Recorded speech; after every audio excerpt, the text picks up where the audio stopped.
নীল নকশার অংশ হিসেবে বিএনপি চেয়ারপারসন বেগম খালেদা জিয়ার খাবারে বিষক্রিয়া করেছে সরকার। আক্রোশ প্রতিহিংসা থেকে বেগম জিয়াকে দুনিয়া থেকে সরিয়ে দেওয়ার চক্রান্ত করেছে তারা। সকালে নয়াপল্টনে বিএনপি কেন্দ্রীয় কার্যালয়ে দলীয় চেয়ারপারসনের সুস্থতা কামনায় মহিলা দলের দোয়া মাহফিলে এসব অভিযোগ করেন দলের সিনিয়র যুগ্ম মহাসচিব রুহুল কবির রিজভী।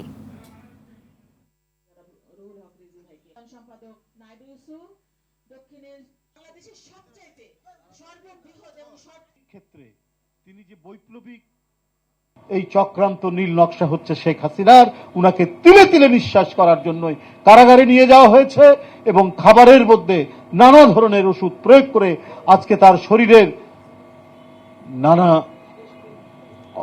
অসুস্থতায় তিনি ভোগাচ্ছেন।